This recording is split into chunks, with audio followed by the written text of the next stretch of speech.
Como a alimentação afeta a nossa vida, né? Se a gente fica com fome, já fica irritado, incomodado. E se algo não cai bem ali no estômago, pior ainda. Mas problemas que são mais insistentes às vezes acontecem, né? No entanto, os sintomas podem se confundir aí com várias doenças. E agora a gente fala de uma tal de disbiose intestinal. Você já ouviu falar? Então a nutróloga Lara Metzer está aqui comigo e explica pra gente. Tudo bem, Lara? Seja bem-vinda. Olá, Gisele, tudo bem? Boa tarde. Boa tarde. Então, a disbiose é um assunto bem interessante, não é? E o mais interessante é que um dia quem imaginou que a gente falaria do intestino, né? Pois é, né? E diz que o intestino é o nosso segundo cérebro, né? Isso Eu ia mesmo. falar da batata da perna, mas a batata da perna é o nosso segundo coração. Isso. E o intestino é o nosso segundo cérebro. Você sabe que 90% da serotonina produzida no organismo da gente, ela é produzida no intestino e levada ao cérebro. E a serotonina é aquele hormônio que faz bem para o corpo, causa bem-estar. E a dopamina também, 50% dela é causada por isso. Então, a alimentação não é só por um fato de se sentir bem nutrido, é muito mais que isso. É a Vai saúde, muito além, né? É a saúde mental. Perfeito. Doutora Lara, vamos falar dos sintomas? Quais são os sintomas que a gente pode tentar identificar aí essa disbiose intestinal? Na verdade, a disbiose intestinal é mais fácil falar das causas. Porque quando a pessoa tem realmente disbiose, a grande maioria tem e não sabe. Porque o que causa disbiose intestinal?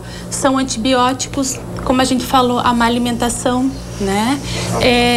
A alimentação inadequada, falta de líquidos, muitos alimentos processados, algumas doenças também intestinais. Então, tudo isso causa um problema bem sério. A gente tem aqui uma lista, né, que a gente pode aí destacar como as causas, então, da disbiose. Sim, os anti-inflamatórios também, né, que as pessoas usam tanto, diclofenaco, ibuprofeno, que é tão usado e faz tanto mal para a saúde. Que hoje até é proibido comprar livremente na farmácia, né? Mas, às vezes, pega da vizinha, pega da prima. Exatamente. As pessoas não têm a noção que é a disbiose. A gente no intestino tem a macrobiota intestinal. A macrobiota seria a flora intestinal que as pessoas conhecem melhor, né? Certo. Então, essa flora intestinal, quando ela é prejudicada por antibióticos, alimentos processados, como aqui diz, o que acontece? Destrói as bactérias boas do intestino e fica as bactérias ruins. O intestino da gente tem em torno de 500 tipos de bactérias, mais ou menos em torno de 1 trilhão de bactérias a gente tem no intestino. Então é muita coisa. E essas colônias, tem colônias boas e colônias ruins. A gente está vendo aqui uma imagem quando a gente pode encontrar essas colônias boas e ruins, né? Isso mesmo. mesmo. Isso que acontece quando a gente toma um remédio, por exemplo, os antibióticos sem prescrição médica ou aquelas causas que você citou antes. É isso que acontece, a gente perde as bactérias boas. Sim, até mesmo com a prescrição médica, indicado, você precisando tomar, você vai destruir a flora intestinal. Sim. Por isso que o recomendado sempre após você tomar um antibiótico é sempre repor a flora intestinal. Tem alimentos que ajudam a repor. Tem os pré-bióticos, os probióticos e também tem alguns remédios que vêm com essas bactérias boas para ajudar a repor a flora intestinal, né? Então, é bem diferente do que as pessoas pensam. Ah, meu intestino, né? Eu como, meu intestino se vira. Ou tem pessoas, por exemplo, às vezes que tomam coisas laxantes para soltar o intestino, né? Para não engordar. Então, essas coisas laxativas também prejudicam muito a flora intestinal. Então, assim, tem que ter um equilíbrio muito grande. Você tem que ter esse cuidado com a tua alimentação. O que ajuda a gente a identificar a disbiose? Sintomas mais claros disso? Sim, a pessoa tem distensão abdominal, às vezes tem muitos gases, pode ter intestino preso, intestino solto, indisposição.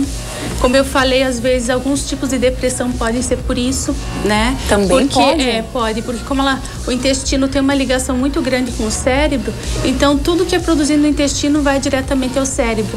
Então alguns tipos de depressão, de ansiedade, eles falam até em alguns tipos de autismo, tem muito a ver com a alimentação. Por isso que às vezes os pacientes autistas vão em nutrólogos para modificar a alimentação, por esse motivo, porque na verdade ele vai alterar toda a flora intestinal que vai ajudar a criança a funcionar melhor ou o adulto. Sim. Tem mais de sintomas pra gente ou são só esses? Tem mais, olha lá, desnutrição, irregularidades na evacuação, acne e humor instável. Humor instável seria isso também. Também, tudo ligado ao cérebro, às vezes cerebrais. Perfeito.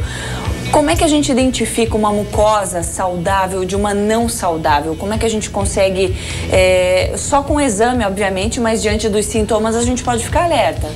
A mucosa, na verdade, não é avaliada. Os estudos que tem são em cima mesmo das fezes, tá? Eles têm vários estudos em cima das fezes de animais, até de humanos mesmo, experiências que fizeram. E aí eles conseguem encontrar as bactérias que contém cada indivíduo, e aí conseguiram separar e ver o que prejudica o organismo e o que ajuda. Então, essas bactérias más, além de todo esse desconforto, elas podem causar câncer, além da depressão que a gente falou, ainda podem causar o câncer e doenças autoimunes, né? Como alguns tipos de doença, artrite reumatoide, né? Alguns tipos de doenças. Então, é importante esse cuidado, porque o que você está comendo não é só estar nutrindo o teu corpo, o teu intestino está recebendo. E ele está mandando diretamente para o teu cérebro. E isso as pessoas nem imaginavam que existia, nem nós médicos. Isso foi descoberto há pouco tempo e ainda está sendo estudado muita coisa. Perfeito. Como é que a gente faz para diagnosticar se é realmente essa tal desbiose ou a gente vai encontrar outras doenças que podem ser similares? Na verdade, a desbiose não é feito um diagnóstico de exame laboratorial ou de imagem. O que você faz? A pessoa pode ter os sintomas e você vai avaliar como é que é a alimentação dela no dia a dia.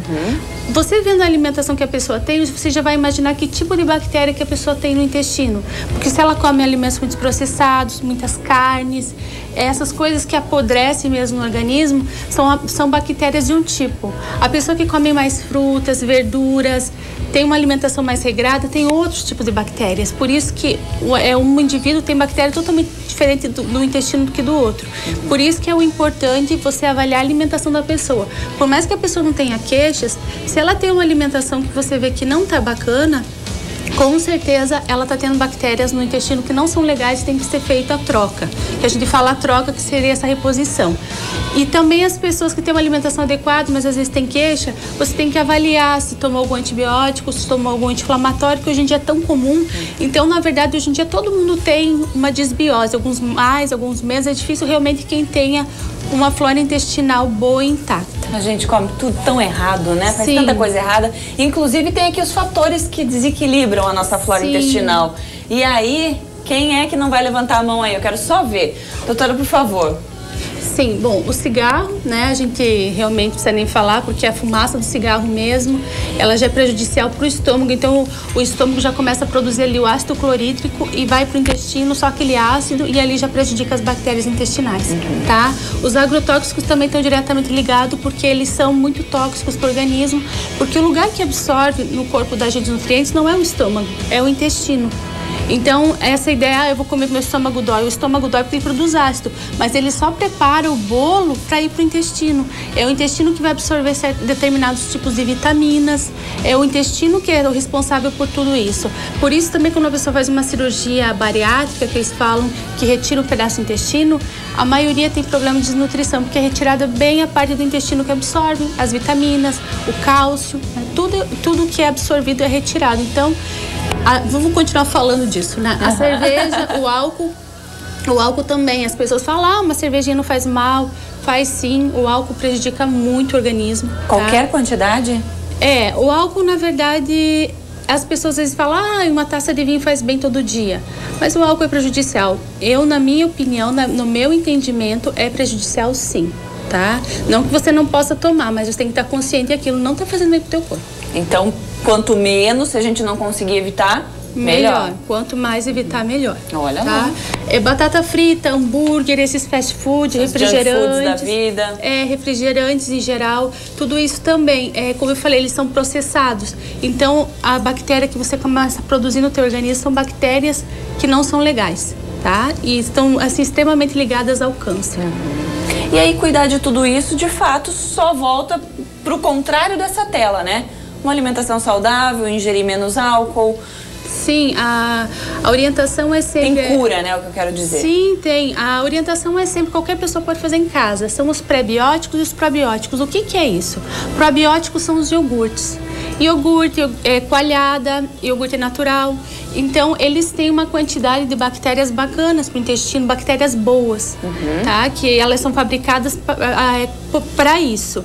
Então, esses probióticos, eles ajudam muito a repor essa flora intestinal e refazer. Outra coisa legal são os pré-bióticos, que seriam as fibras insolúveis, que passam pelo estômago, que não são absorvidas no estômago e no intestino, que elas vão ser processadas, digeridas e retiradas as vitaminas. Onde a gente acha essas fibras? São fibras, a biomassa de banana verde, são fibras mesmo que você você encontra até às vezes em remedinhos, né? Elas ajudam bastante. Vem escrito fibra insolúvel, ou mesmo na alimentação, você já começa a encontrar, se você joga na internet, vai ver uma porção de coisas que tem fibras insolúveis. Perfeito. Doutora Lara, obrigada por estar aqui com a gente, nos ensinar mais um pouquinho dessa sabedoria. Obrigada a vocês. Obrigada, Lara.